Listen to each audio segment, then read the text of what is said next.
The phone vibrated once. Vincent Kane didn't look at it. He never looked at his phone during a meeting, especially not this kind of meeting. The kind where three men sat across from him in the back room of a shuttered restaurant, their hands folded on the table, their eyes carefully blank. The kind where one wrong word could end with someone's body feeding the East River fish. "We had an agreement," Vincent said, his voice low and precise as a surgeon's blade. "You promised clean routes. No heat. No attention." The man in the middle, Sal something Vincent couldn't be bothered to remember, shifted in his chair. "Mr. Kane, we couldn't have known the cops would." "I don't pay you to make excuses." Vincent leaned back and the leather of his chair creaked in the silence. At 42 he'd built an empire on the principle that fear worked better than loyalty. His reputation alone could make grown men weep. "I pay you to deliver." "You didn't." The phone buzzed again. Vincent's jaw tightened. Twice meant urgency. But nothing was more urgent than maintaining control. And right now these three needed to understand that disappointing Vincent Kane came with consequences that would haunt their families for generations. "Please, Mr. Kane," Sal tried again, sweat beading on his upper lip despite the cold room. "Give us another chance. We'll make it right." The phone buzzed a third time. Something twisted in Vincent's chest, an unfamiliar sensation he couldn't quite name. Annoyance? No. Something else. Something that made his hand move toward his jacket pocket even as his eyes stayed locked on Sal's terrified face. "Get out," Vincent said quietly. The three men blinked, uncertain if they'd heard correctly. "Get out." Vincent's voice dropped even lower, somehow more threatening in its softness than any shout could be. "You have 48 hours to fix your mess. If you're still a problem after that, you won't need to worry about the cops." They scattered like roaches when the lights come on. Alone in the room, Vincent finally pulled out his phone. 3 messages from an unknown number. He should delete them. He deleted everything from numbers he didn't recognize. In his world, unknown meant danger. Unknown meant surveillance, traps, federal informants trying to build a case. But his thumb hovered over the screen. The first message had come in at 11:47 p.m. "Mom, he hurt me." 3 words. Simple. Devastating. Vincent's breath caught. His thumb moved to the next message, sent 2 minutes later. "Please, Mom, I'm scared." The third message sent just moments ago. "Why aren't you answering?" Vincent stared at the screen, something cold and sharp twisting in his gut. A wrong number. Obviously a wrong number. Some terrified girl reaching out to her mother and typing the digits wrong, maybe because her hands were shaking too badly to see straight. Not your problem, Vincent told himself. He'd spent 2 decades building walls around his heart, learning that caring about anyone outside his carefully controlled circle was a weakness that got you killed. Sympathy was for civilians. Compassion was for men who didn't survive in his world. He should delete the messages. His finger moved toward the delete button. The phone buzzed again. "Mom, please, he's coming back." I can hear him in the hallway. "Mom, I don't know what to do." Vincent stood up so fast his chair clattered backward. His heart, that supposedly dead hardened thing, was suddenly pounding against his ribs like it was trying to break free. "Not your problem," he repeated silently, but his hands were already moving, already typing a response he knew he shouldn't send. But what could he say? "Sorry, kid, wrong number, good luck with whoever's hurting you?" Let her think her mother had abandoned her in her moment of greatest terror? The memory came unbidden, unwanted. A different girl years ago. His sister. 14 years old with their mother's eyes and their father's stubborn chin. Sophia Kane, who'd called Vincent one night from a party that had gotten out of control, who'd begged him to come get her, who'd promised she'd never sneak out again if he'd just "Please, Vincent, please come now." He'd been in the middle of a job. An important job. The kind that would cement his reputation and his power. He'd told her to take a cab. By the time he'd finished the job and come looking for her, Sophia was already gone. Not dead, but broken in ways that never fully healed. She'd never forgiven him. He'd never forgiven himself. That was 15 years ago. Sophia lived across the country now, married to some accountant, and they hadn't spoken in a decade. Vincent looked at the messages again. "Mom, please." His thumbs moved across the screen before his brain could override them. "Stay where you are." "I'm coming." He hit send before he could reconsider. The response came back almost immediately. "Mom? Really? You're coming? Thank you, thank you, thank you. I'm at 2847 Morrison Street, apartment 4B. Please hurry. Vincent stood in the empty room, staring at an address that was probably 20 minutes away, wondering what the hell he'd just done. He should send another message. Explain the mistake. Tell her to call 911 like a normal person in trouble. Instead, he grabbed his coat and called his driver. Tommy, he said when the man answered. Bring the car around. And Tommy? Vincent's voice hardened. Bring the kit. Because if Vincent Kane was going to rescue a stranger who thought he was her mother, he was going to do it properly. And God help whoever had hurt that girl. Hey beautiful souls. Welcome back to another story that's going to grab your heart and not let go. I'm so glad you're here. Drop a comment below and let me know, where in the world are you watching from? New York? London? Somewhere I've never even heard of? And listen, if you haven't subscribed yet, what are you even waiting for? Hit that subscribe button because trust me, you don't want to miss what happens next in this story. This is about to get intense. Vincent Kane wasn't always a man who inspired fear. Once, a lifetime ago, he'd been a kid from Brooklyn with a mother who worked 2 jobs and a father who drank away whatever money she managed to save. He'd been the boy who walked his little sister to school every morning, who checked her homework at the kitchen table while their parents screamed at each other through paper-thin walls, who promised Sophia that someday they'd have a house with a backyard and a dog and parents who actually smiled. That boy died the night his father put their mother in the hospital for the last time. Vincent was 17. Sophia was 12. And Vincent learned that sometimes the only way to protect the people you love is to become the monster that other monsters fear. Now, as his black Mercedes cut through the midnight streets of the city, Vincent stared out the window and saw his reflection. Hard jaw, gray-streaked dark hair slicked back, eyes that had seen too much death to ever look truly alive again. Designer suit that cost more than most people's monthly rent. Hands that had built an empire and destroyed anyone who threatened it. What are you doing? He asked himself. She's not Sophia. She's not your responsibility. But his phone buzzed again in his hand and he looked down at the screen. Mom, I'm hiding in the bathroom. I locked the door but it's not a good lock.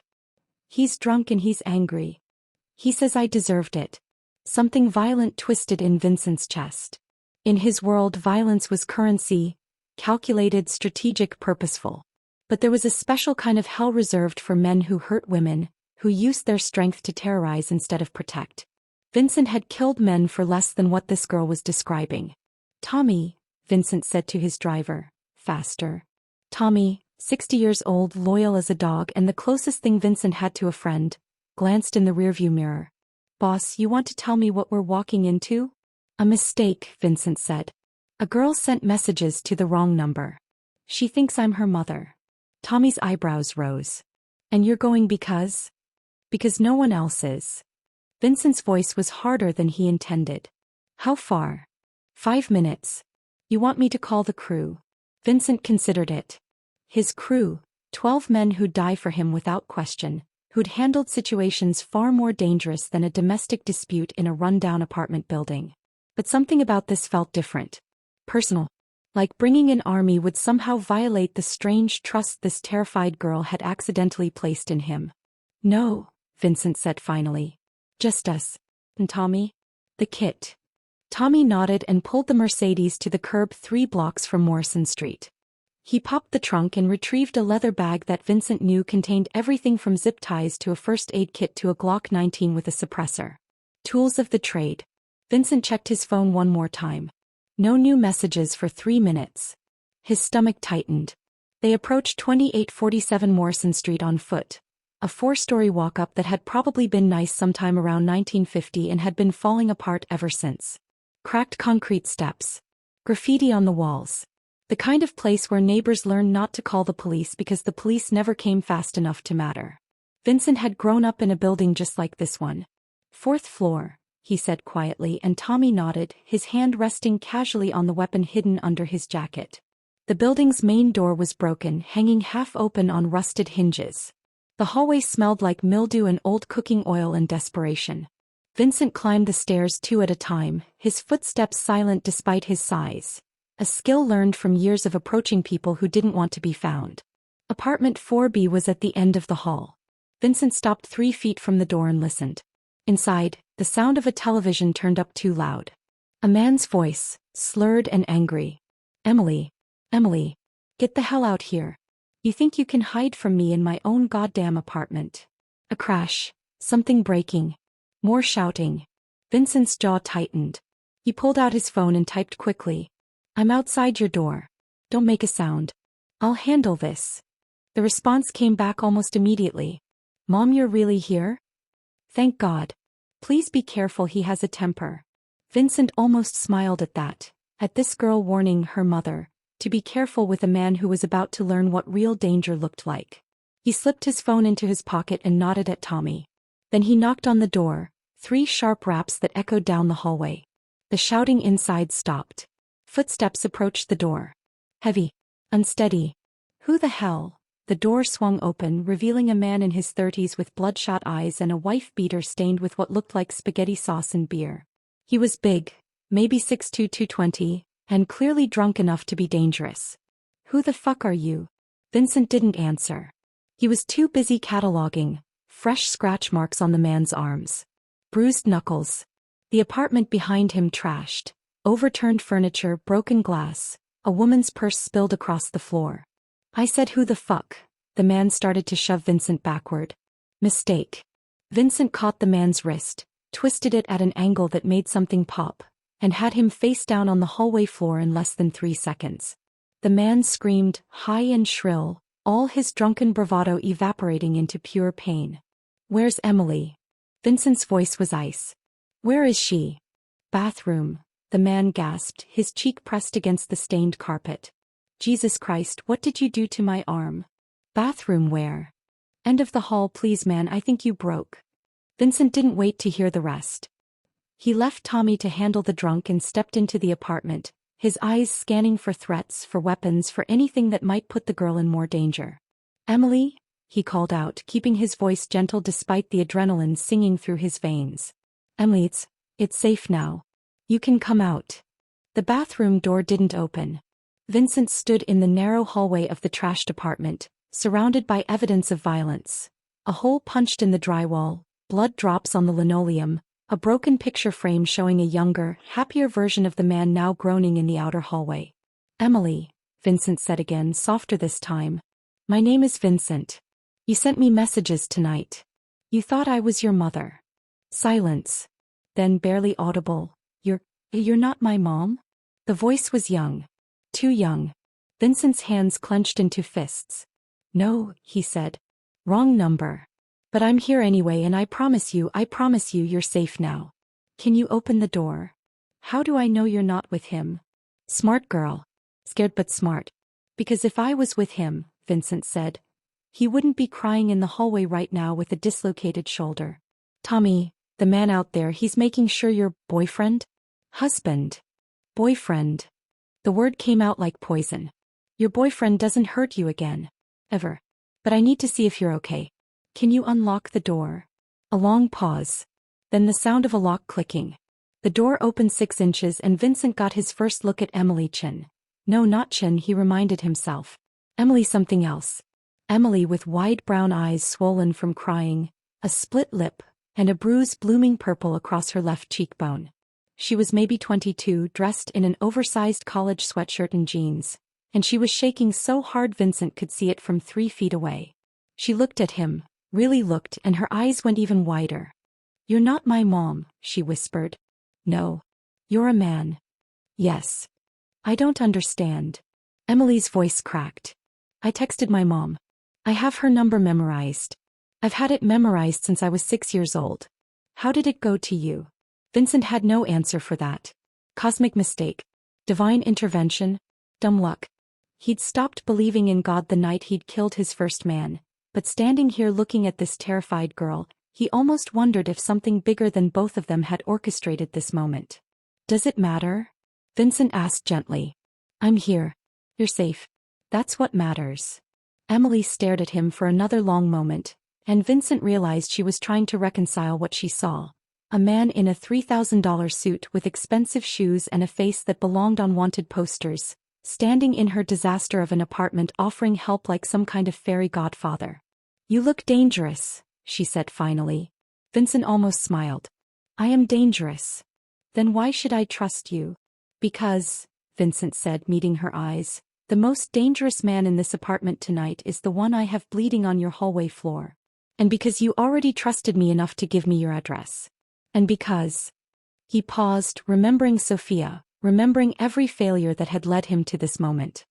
Because I'm not going to let anyone hurt you again. Something in Emily's expression shifted. Her eyes filled with tears. He said no one would believe me, she whispered. He said I deserved it. That I made him angry. That if I told anyone he'd make sure everyone knew I was crazy. He lied. Vincent's voice could have cut glass. What he did to you is assault. Battery. It's criminal. And he's going to pay for it. How? Emily laughed, but there was no humor in it. You don't understand. Brad, his father is Robert Dalton. The Robert Dalton. Judge Robert Dalton, who's been on the federal bench for 20 years. Brad grew up with lawyers and politicians. He has connections everywhere. If I go to the police, his father will make it disappear. He'll make me disappear. Vincent went very still. Robert Dalton. He knew that name. Everyone in his world knew that name. A judge who'd built his reputation on being tough on organized crime, who'd sent more made men to prison than any other judge in the state. A judge who was rumored to have his own connections to some very powerful, very dangerous people. And this judge's son was the man who'd beaten Emily. This just got complicated, Vincent thought. But out loud he said, I don't care who his father is. You don't understand. No, you don't understand. Vincent took a step closer and Emily didn't flinch. Good. I've spent 20 years making powerful men afraid of me. I've faced down killers, corrupt politicians, police commissioners, and mob bosses from 5 different families. A federal judge's entitled brat is just another problem to solve. Emily searched his face. Who are you? Vincent considered lying. Considered giving her some cover story that would let her sleep at night without knowing she'd accidentally contacted one of the most dangerous men in the city. But she deserved the truth. My name is Vincent Kane, he said quietly. And I'm the man parents warn their children about. I run an organization that operates outside the law. I've done things that would make you run screaming. But tonight I'm the man who's going to make sure Brad Dalton never touches you again. Emily's hand went to her mouth. Vincent Kane. I've heard that name. On the news. Yes. You're a criminal. Yes. You've killed people. Vincent met her eyes. Yes. Emily stood there in her bathroom doorway, bruised and terrified and faced with an impossible choice. Trust the devil she just met or face the devil she knew alone. If I ask you to help me, she whispered, what will it cost? Vincent thought about his sister. About promises broken and chances missed and all the ways he'd failed to be the man he'd wanted to become. Nothing, he said. Helping you won't cost you anything, Emily. But it might cost me everything, he thought. Emily stepped out of the bathroom. It was a small gesture. 1 foot, then the other. But Vincent recognized it for what it was. An act of trust that took more courage than most people showed in a lifetime. She was choosing to believe in a monster because the alternative was facing her nightmare alone. Okay, she said, her voice steadier now. Help me. Vincent nodded and pulled out his phone. Tommy's status? Our friend is secured, Tommy's voice came through. Conscious, whimpering, and very interested in answering questions. What do you want me to do with him? Vincent looked at Emily. That's up to you. We can call the police and you can file a report. But you were right, his father will make it disappear. Or we can handle this differently. Differently how? I can make sure he never comes near you again. That he's too afraid to even speak your name. But that means trusting me to do things you probably don't want to know the details about. Emily's hand went to her bruised cheek and something hardened in her eyes. Will he hurt anyone else? Not after tonight. Then do it your way. She paused. But I don't want him killed. I don't want that on my conscience. Vincent felt a flicker of respect. Even terrified and hurt, she had lines she wouldn't cross. It reminded him of who he used to be before the lines became so blurred he couldn't see them anymore. Tommy, Vincent said into the phone, take our guest somewhere quiet. Make him understand that Emily Chin is off limits. Forever. Make it convincing. With pleasure, boss. Wait, Emily grabbed Vincent's arm. My name isn't Emily Chin. It's Emily Forrest. Where did you get Chin from? Vincent frowned. You didn't tell me your last name. He stopped, realization dawning. I assumed. I'm sorry. It's okay. I just. Emily wrapped her arms around herself. Nothing is okay. My apartment is destroyed. Brad has keys. I have nowhere to go. I can't stay here. He was right. This apartment was compromised, and if Brad had rich, connected parents, they'd come looking for their son eventually. Emily needed to disappear until Vincent could neutralize the threat properly. Pack a bag, Vincent said. Essentials only. You're coming with me. Emily's eyes widened. Coming with you where? Somewhere safe. I have properties all over the city. Places Brad Dalton and his father will never find. I don't even know you. No, Vincent agreed. But you texted me, Mom, he hurt me, and I came. That has to count for something. Emily studied him for a long moment, and Vincent could see her mind working, weighing risks, calculating odds, trying to figure out if she was trading one danger for another. Why are you doing this? She asked finally. The truth. Not some noble speech about protecting people. Why do you actually care? Vincent could have lied. Should have lied. But something about Emily's directness demanded honesty. I had a sister, he said quietly. Sophia. When she was 14, she called me for help. I told her I was too busy. By the time I got to her, she'd been hurt by people who thought they could get away with it because I wasn't there. He met Emily's eyes. I've regretted that night for 15 years. I can't fix what happened to Sophia. But maybe I can fix this. Emily's expression softened. I'm not your sister. I know. I'm not your redemption project. I know that too. But I am really, really scared, Emily whispered. And I don't have anyone else. You have me, Vincent said and meant it. For as long as you need. Emily nodded slowly, then disappeared into what must have been her bedroom. Vincent heard drawers opening, the sound of frantic packing. He used the time to call his second-in-command, a woman named Sarah Constantine who'd been with him since the beginning. Sarah, I need a safe house prepared. The brownstone on Lexington. The Lexington property? Sarah's surprise was evident. Boss, that's your personal. I know what it is. I need it secured within the hour. Full security detail but discreet. And Sarah? Run a complete background check on someone named Brad Dalton. Son of Judge Robert Dalton. The federal judge. Vincent, please tell me you're not. Just do it. And find out everything about the judge too. Bank accounts, properties, mistresses, parking tickets. Everything. This is going to cost favors. I don't care. Do it. Vincent ended the call just as Emily emerged with a duffel bag slung over her shoulder. She'd changed into jeans and a jacket, pulled her dark hair into a ponytail. Without the fear glazing her eyes, Vincent could see she was beautiful. Not just pretty, but the kind of beautiful that probably got her unwanted attention everywhere she went. I'm ready, she said. Then after a pause, thank you. For coming. For not being my mom, I guess, but showing up anyway. Vincent picked up her bag. It weighed almost nothing, which told him everything about how little she had in this world, and gestured toward the door. In the hallway, Brad Dalton was gone. Only a few drops of blood remained, and Tommy stood waiting with the car keys. All handled? Vincent asked. He'll be shaking too hard to hurt a fly for the next 6 months, Tommy confirmed. And if he's smart, he'll stay shaking. They walked Emily to the Mercedes. She slid into the back seat, and Vincent saw her take in the leather interior, the privacy partition, the subtle luxury of a vehicle that cost more than most people earned in 5 years.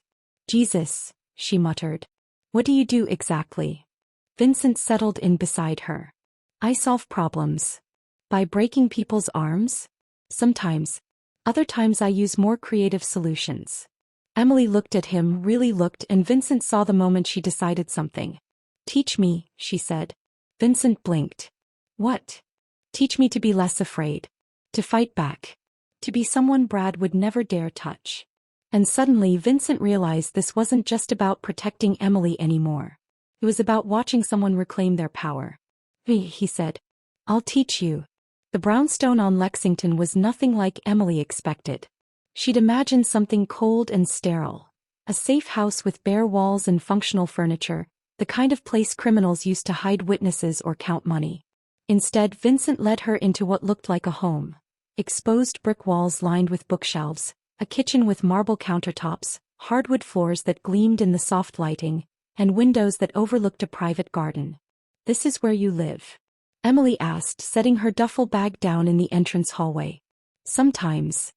Vincent shrugged out of his jacket. "I own 12 properties in the city. This one is personal."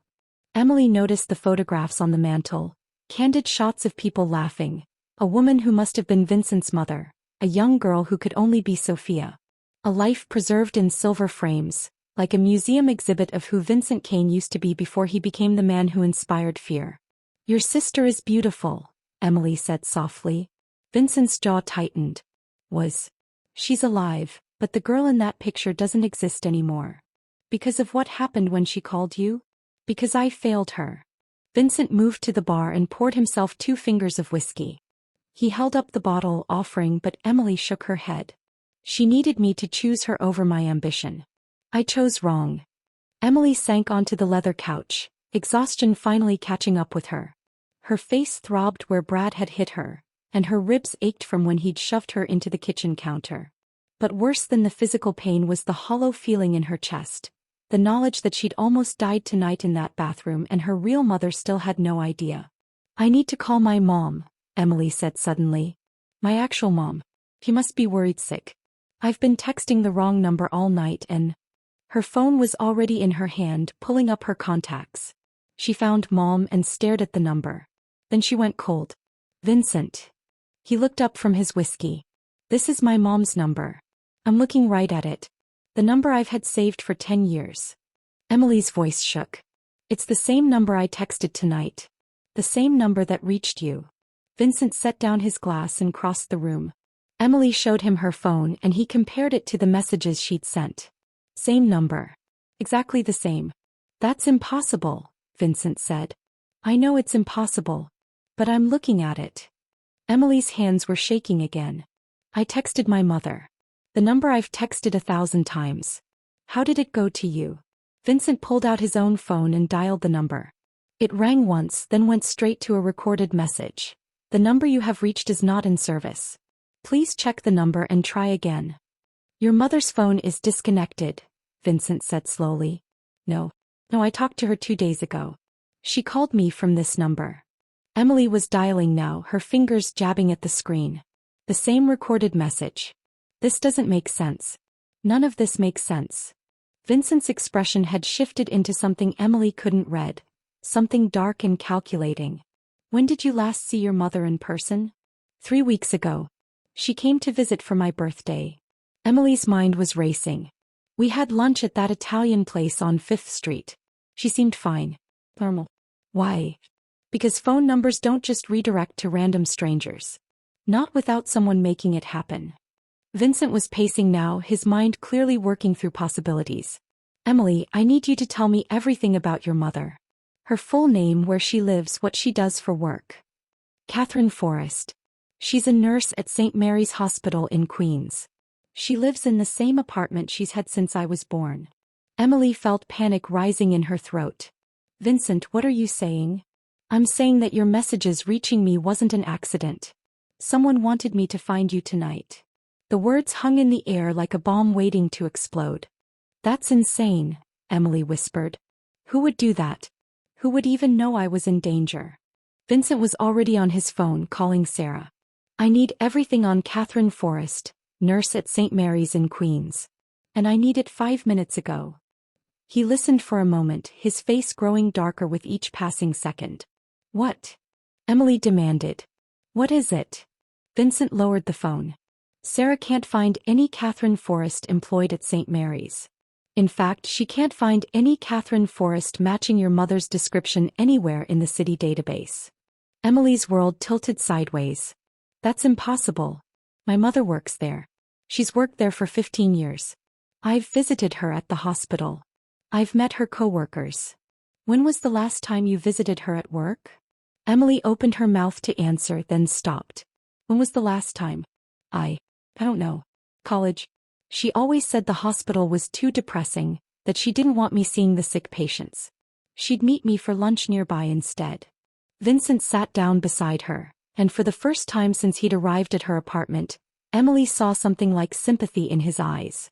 "Emily," he said gently, "I think your mother has been lying to you.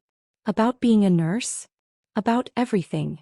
Vincent pulled out his phone and showed her Sarah's text message. No Catherine Forrest in hospital records. No Catherine Forrest with nursing license in state. No Catherine Forrest matching description in any database. Boss, this woman doesn't officially exist. Emily stared at the screen, her mind refusing to process what she was seeing. If she's not a nurse, Emily said slowly, then who is she? What does she actually do? Vincent's phone buzzed with another message. He read it, and Emily watched his expression transform from concern to something that looked almost like shock. Vincent, what does it say? He turned the phone toward her. The message from Sarah contained a single photograph, grainy, taken from a distance but unmistakable. Catherine Forrest, Emily's mother, standing outside a federal building. Beside her, Judge Robert Dalton. They were laughing together, comfortable, familiar. Like old friends. Or co-conspirators. Oh God, Emily breathed. My mother knows Brad's father. Emily, Vincent said quietly, I think your mother knows exactly what Brad did to you tonight. And I think she wanted me to find you. But why? Vincent looked at her with eyes that had seen too much truth to offer comfort. That, he said, is what we're going to find out. Emily didn't sleep that night. She lay in the guest bedroom Vincent had given her, a room with cream-colored walls and a bed so soft it felt like floating, and stared at the ceiling while her mind spun in endless circles. Every memory of her childhood was suddenly suspect. Every conversation with her mother contaminated by doubt. Had Catherine Forrest ever loved her? Or had Emily been part of some larger plan she couldn't begin to understand? At 3 a.m, she gave up on sleep and wandered downstairs. Vincent sat at the kitchen island, his laptop open, papers spread across the marble surface. He'd changed into jeans and a black t-shirt, and without the expensive suit he looked almost human. Almost normal. Can't sleep either? Emily asked. Vincent looked up and she saw exhaustion carved into the lines around his eyes. Sarah sent me the files. Your mother, or whoever she really is, has been very careful. But everyone makes mistakes. What kind of mistakes? Vincent turned the laptop toward her. The screen showed a series of photographs, bank statements, phone records. Catherine Forrest opened a savings account in your name when you were 6 years old.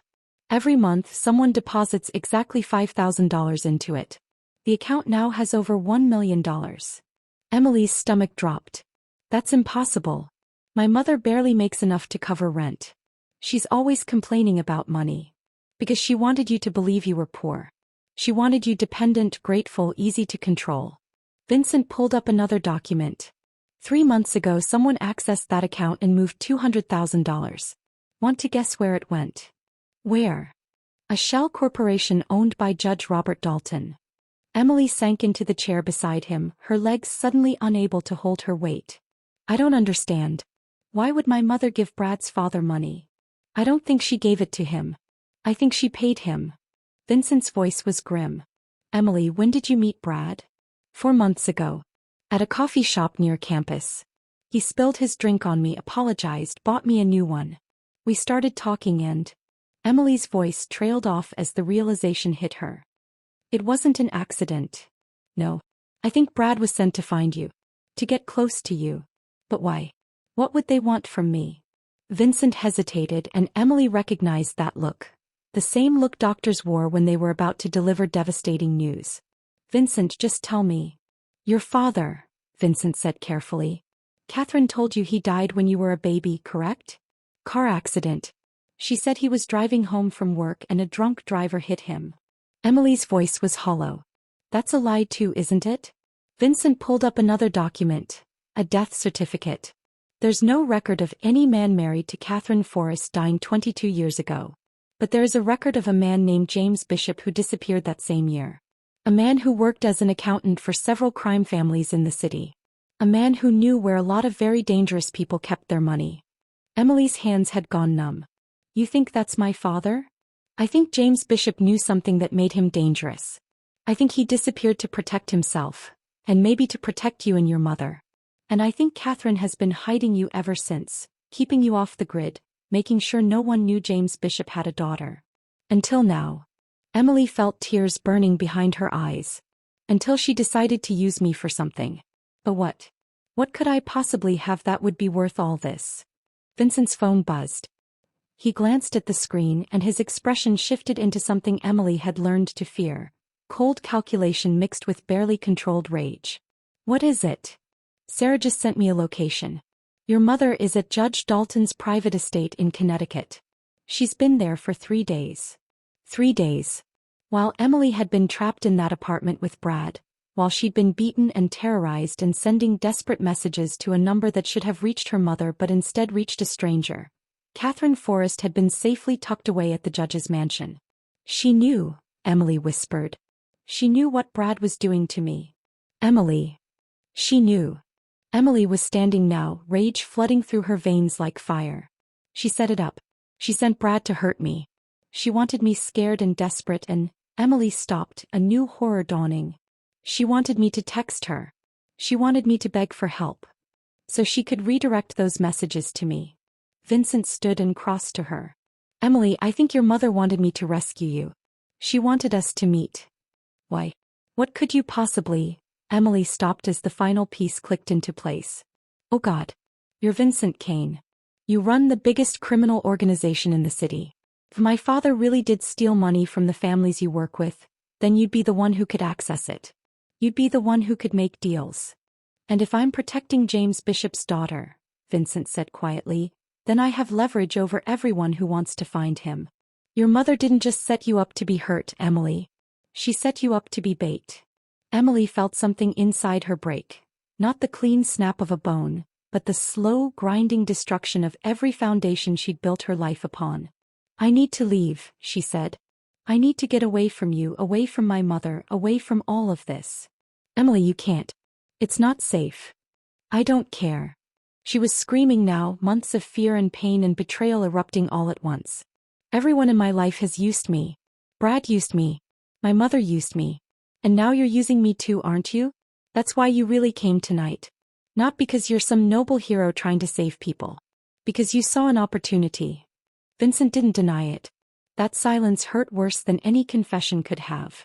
Emily grabbed her duffel bag from where she'd left it by the door. Where will you go? Vincent asked. Anywhere but here. She walked out into the night, alone and terrified with nowhere left to run. Emily made it 3 blocks before she realized she had nowhere to go. No friends close enough to explain this nightmare to. No money except the $23 in her wallet. No family except a mother who'd apparently orchestrated her own daughter's abuse as part of some incomprehensible scheme. She stood on the corner of Lexington and 67th Street at 4 in the morning, shivering in her jacket, and felt the weight of her isolation crush down on her shoulders. Her phone buzzed. Not Vincent. A number she didn't recognize. Emily, sweetheart. I know you're confused. Come to me. Let me explain everything. Mom. Emily stared at the message, rage and longing warring in her chest. Part of her, the little girl who'd trusted Catherine Forrest for 22 years, wanted desperately to believe there was some explanation that would make this okay.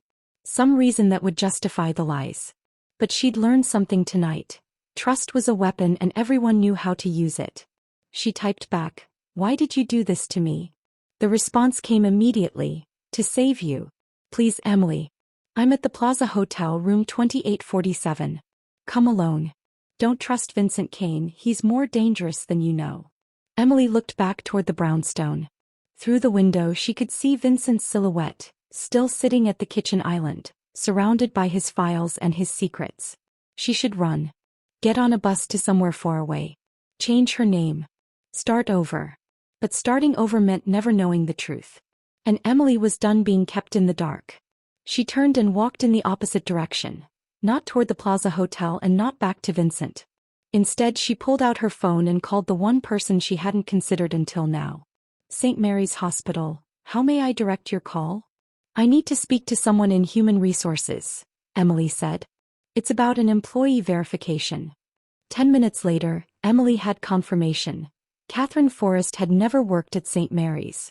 Had never worked at any hospital in the city. The woman Emily had called Mom for her entire life was a ghost with a manufactured history. Emily ended the call and stood on the empty street corner, trying to figure out her next move. That's when the car pulled up. Not Vincent's Mercedes. A black SUV with tinted windows that screamed government vehicle or organized crime. And in Emily's experience tonight, those categories were becoming harder to distinguish. The back window rolled down. Judge Robert Dalton looked nothing like a villain. He had kind eyes, gray hair, and the sort of face that inspired confidence in courtrooms. He could have been anyone's grandfather. "Miss Forrest," he said warmly, "I believe we need to talk." Emily should have run. Every instinct screamed at her to run. But she was tired of running from answers. "About what?" she asked, staying on the sidewalk. "About your father. About what he took from some very dangerous people. And about why your mother has spent 22 years trying to keep you alive." The judge smiled. "I'm not your enemy, Emily. Neither is Brad, despite what happened tonight. We're all just pieces in a much larger game. Brad beat me. Brad was overzealous. He's been disciplined." The judge's smile never wavered. But his heart was in the right place. "We needed you desperate enough to reach out for help. Scared enough to trust a stranger. The plan required Vincent Kane to rescue you. Why? Because your father stole $40 million from the Valentino crime family 15 years ago. Money that was never recovered. And Vincent Kane has been looking for that money, and your father, ever since." The judge leaned forward. "But your father is smart. He left insurance. Information that would destroy half the criminal organizations in this city if it ever came to light. As long as that information exists, no one can touch him." Emily's mind raced. "So you used me to draw out Vincent? To make him expose himself?" "No, dear girl. We used you to give Vincent exactly what he wants, access to James Bishop." The judge's expression hardened. "Your mother is meeting with Vincent's enemies right now. She's offering them a deal, your father's location in exchange for Vincent Kane's head. By sunrise, the most powerful criminal in the city will be dead, and your father will finally be free to come home. And me." Emily's voice was barely a whisper. "What happens to me in this plan? You disappear. New identity, new life, new everything. Your father has money set aside. You'll be comfortable. And if I don't want to disappear? If I want to warn Vincent?" The judge's smile finally faded. "Then you'll die alongside him. Your mother loves you, Emily, but she loves your father more. She's made her choice. Now you need to make yours." The window rolled up and the SUV drove away, leaving Emily alone on the corner with an impossible decision. She could walk away. Let Vincent Kane face whatever Catherine had planned. He was a criminal after all. A killer. Someone who'd admitted to doing terrible things. The world would arguably be better off without him. But he'd also been the only person who'd come when she'd called for help. Emily pulled out her phone and dialed Vincent's number. He answered on the first ring. "Emily." "Listen to me carefully," Emily interrupted. "My mother is setting you up. She's meeting with your enemies right now. Judge Dalton just told me everything. They're going to kill you, Vincent." Silence on the other end. "Why are you telling me this?" Vincent asked finally. "You walked out. You said everyone was using you." "Because you're being used too," Emily said. "And because when I texted Mom he hurt me, tonight you're the one who came. Not my real mother. You." Her voice cracked. "Maybe we're both just pieces in someone else's game. But maybe we don't have to be. Where are you?" "Lexington and 67th. Stay there. I'm coming to get you. Vincent. When you get here we're going to end this. Together. All of it. Together," Vincent agreed. And for the first time all night, Emily felt like she wasn't alone. Vincent arrived in under 2 minutes, which meant he'd been following her the entire time she'd been walking. "You never let me leave, did you?" Emily said as she climbed into the Mercedes. "Would you have preferred I let you wander the streets at 4 in the morning when half the criminal underworld is apparently hunting you?" Vincent's voice was sharp, but Emily heard the concern underneath. "Sarah has been tracking your phone since you left." "Good." Emily buckled her seatbelt. "Because we need to move fast. My mother is meeting your enemies at some warehouse in Red Hook. She's trading my father's location for your death. We have maybe an hour." Vincent was already on his phone, barking orders. "Sarah, I need full tactical team at the Red Hook warehouse district. Tommy, bring the arsenal. And get me satellite feeds of every building Catherine Forrest has been near in the last 6 hours." He ended the call and looked at Emily. "You don't have to do this. I can drop you somewhere safe." "There is nowhere safe." Emily's voice rose. Don't you get it? As long as my father's secrets exist, as long as people want that money, I'm leverage. I'm a target. The only way I'm ever free is if we end this tonight. Vincent studied her face, and Emily saw the moment he recognized something in her. The same hardness he carried, the same willingness to do whatever it took to survive. He said. We end it. But Emily, what comes next won't be pretty. Are you sure you can handle what you're about to see? Emily thought about Brad's fists. About her mother's betrayal. About 22 years of lies. I'm sure. 20 minutes later, they stood outside a warehouse that had probably been abandoned since the 80s. Vincent's team, 8 men and women who moved with military precision, had already secured the perimeter. Sarah handed Vincent a tablet showing thermal imaging of the building's interior. 12 people inside, Sarah reported. Your mother is in the center of the main floor with what looks like representatives from 3 different families. Valentino Crew, the Irish from South Boston, and 2 unknowns who Sarah thinks might be federal. Federal. Emily's stomach clenched. Judge Dalton said my mother was meeting with criminals. Judge Dalton lied, Vincent said flatly. This isn't a deal to kill me. This is a federal task force using your mother as bait to bring down every major crime family in one night. Emily's mind reeled. My mother is working with the government?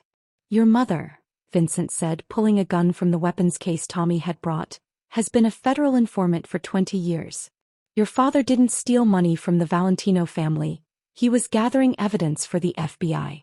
When his cover was blown, they faked his death and put both of you into a modified witness protection program. Then why set me up with Brad? Why make Vincent rescue me?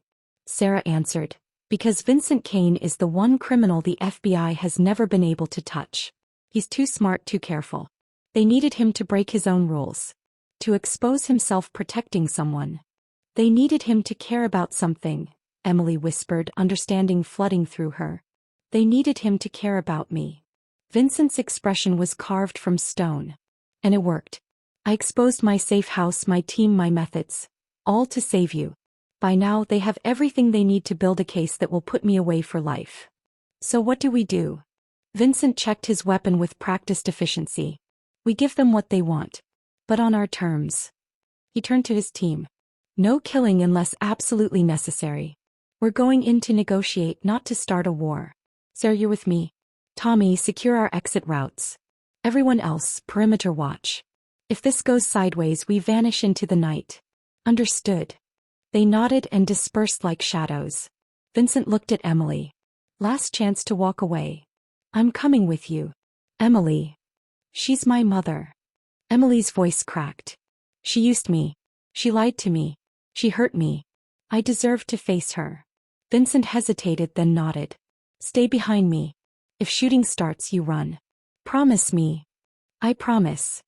They entered the warehouse through a side door Sarah had unlocked. The main floor opened up before them, a vast empty space lit by harsh fluorescent lights. In the center, just as the thermal imaging had shown, Catherine Forrest stood with 12 others. Emily's mother looked exactly as she always had. Dark hair starting to gray, kind eyes, sensible clothes. She could have been any mother anywhere. Except for the wire she wore, clearly visible now that Emily knew to look for it. Vincent Kane, Catherine said, her voice echoing in the empty space. Thank you for coming. Catherine Forrest, Vincent replied. Or should I call you Agent Catherine Bishop? That is your real name, isn't it? Catherine's expression flickered, surprise then respect. You figured it out. Your daughter figured it out. She's smarter than you gave her credit for. Vincent stepped forward, and Emily saw federal agents in tactical gear materialize from the shadows. Let me guess the plan.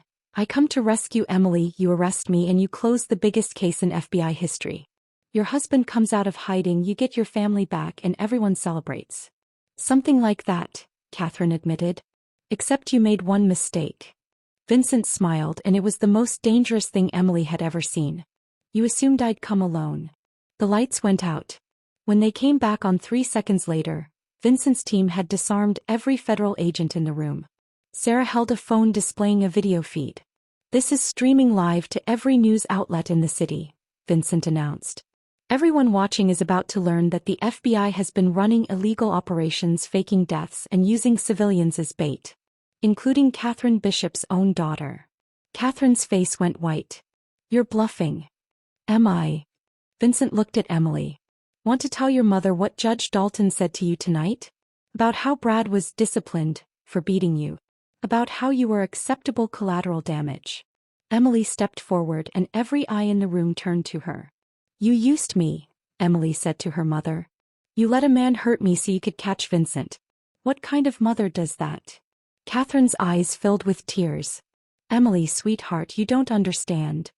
I understand perfectly. Emily's voice was steel. And here's what's going to happen now. Vincent and I are walking out of here. You're going to let us go. And in exchange, we don't release this footage that will destroy your career and put you in prison for child endangerment. Emily. I'm done, Mom. Or Agent Bishop. Whoever you really are. Emily turned away. I'm done being your pawn. Vincent and Emily walked toward the exit and no one stopped them. 3 months later, Emily stood in front of a mirror in a studio apartment in Brooklyn that didn't appear on any lease agreement. The woman looking back at her was different from the terrified girl who'd sent that desperate text on a cold night in October. Her hair was shorter now, cut into a sharp bob that framed a face that had learned to be hard when necessary. The bruises had faded. The split lip had healed. But the changes went deeper than the surface.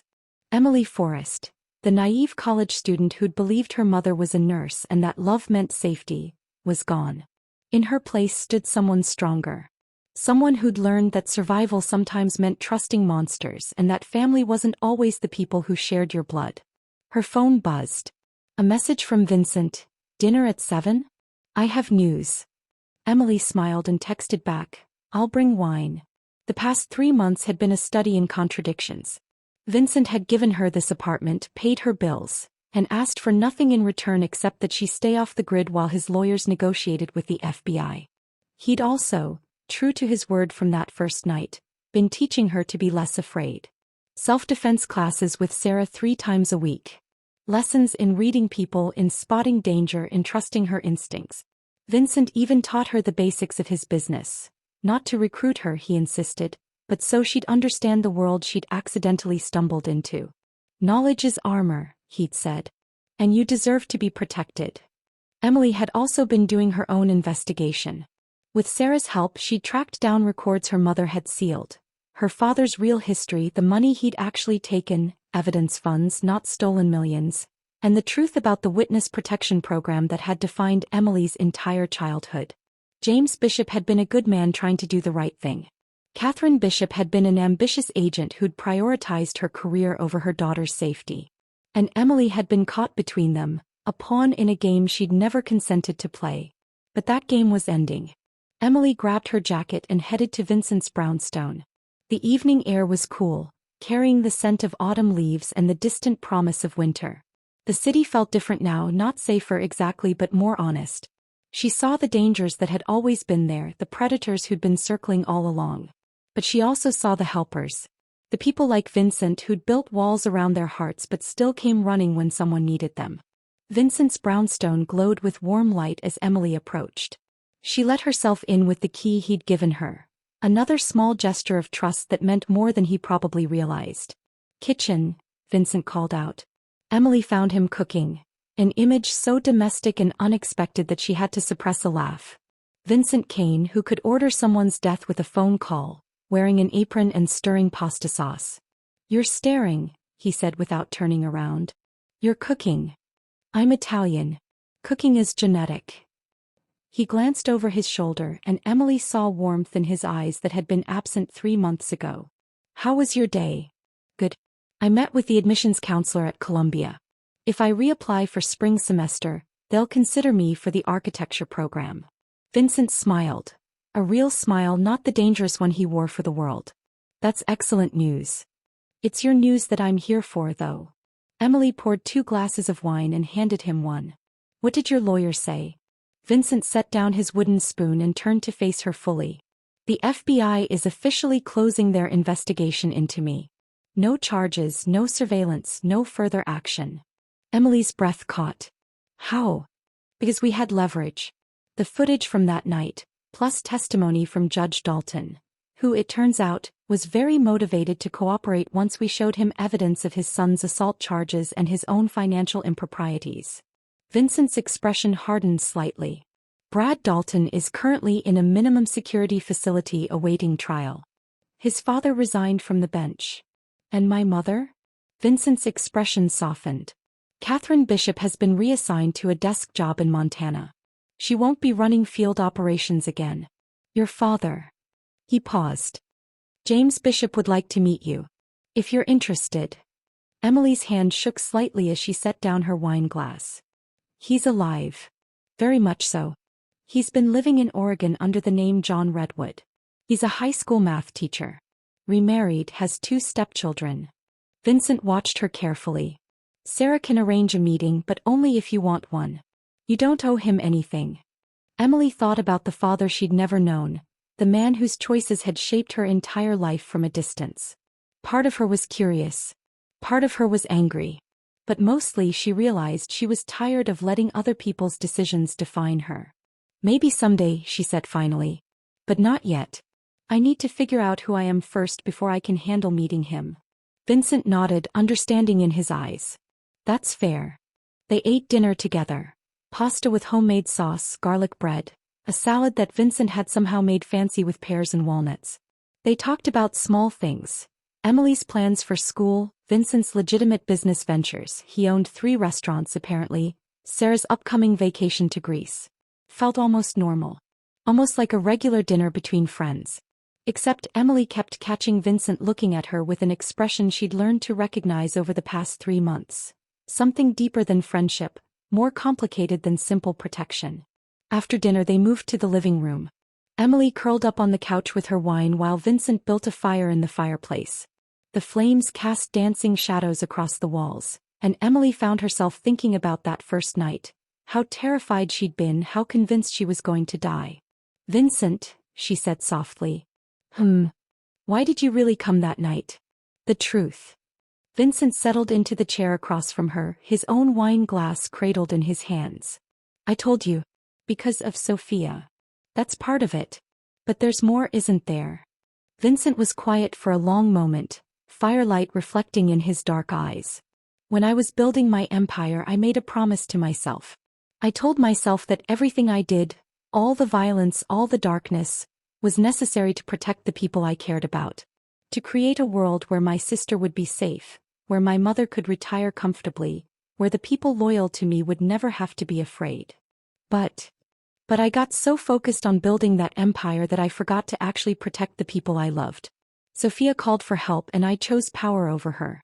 My mother died thinking her son was a monster. And everyone I claimed to protect ended up hurt by the very world I'd created. Vincent met Emily's eyes. When your message came through, it was like the universe was giving me one chance to make a different choice. To be the person I'd promised myself I'd be before everything went wrong. And now.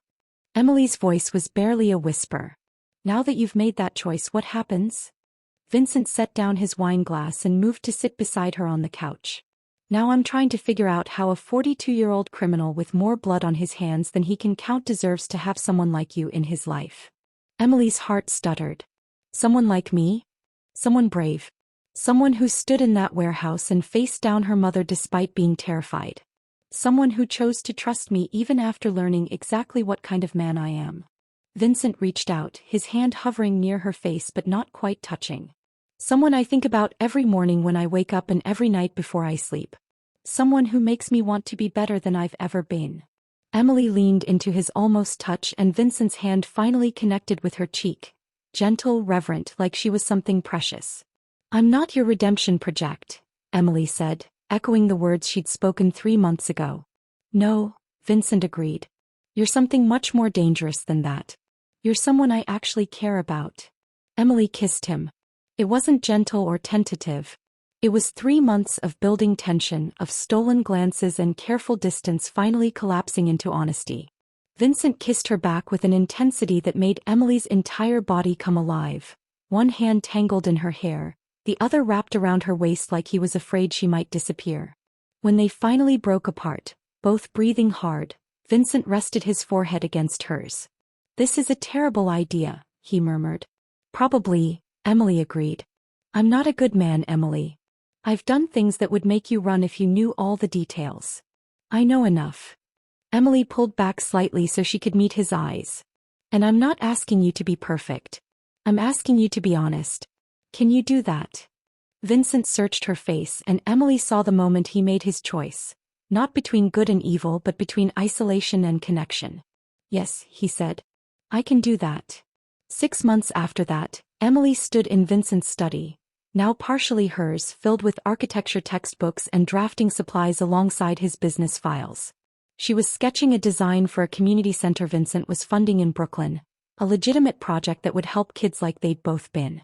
Her phone buzzed. A text from an unknown number. Emily, it's Dad. Mom gave me your number. I understand if you don't want to talk. But I'm in New York next week for a teachers' conference. No pressure. Just, I'd like to meet my daughter. James. Emily stared at the message for a long moment. Then she typed back. Thursday at 2 p.m. Café Reggio in the village. Don't be late. Vincent appeared in the doorway, reading glasses perched on his nose. Another domestic detail that made Emily smile. Everything okay? My father wants to meet. Vincent crossed to her, wrapping his arms around her from behind. Are you ready for that? Emily leaned back against his chest, feeling the steady beat of his heart. I think so. I mean, I've faced down federal agents and crime families. One awkward coffee with my dad should be manageable.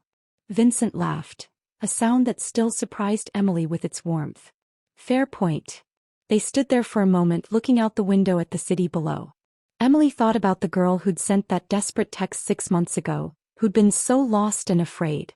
That girl had needed saving. But the woman she'd become didn't need a savior anymore. She'd found something better, a partner. Someone who'd shown her that strength didn't mean never being vulnerable, and that trust didn't mean being naive. Someone who'd looked at her brokenness and seen potential instead of damage. Vincent. Emily said softly. Thank you. For that night. For answering a wrong number. For choosing me. Vincent turned her in his arms, kissing her forehead. Best wrong number I ever received. Emily smiled against his chest and thought about all the choices that had led them here. Her mother's betrayal, her father's secrets, Brad's violence, Judge Dalton's corruption. All the terrible things that had somehow, impossibly led to this moment of peace. Sometimes monsters became protectors.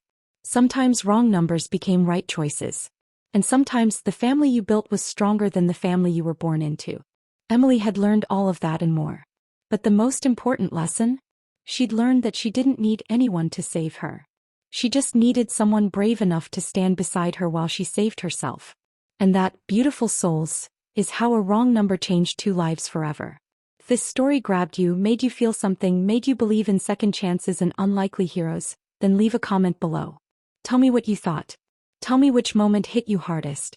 And if you haven't already, please hit that subscribe button because we've got more incredible stories coming your way. Thank you for being here. Thank you for reading. And remember, sometimes the best things in life come from the most unexpected places.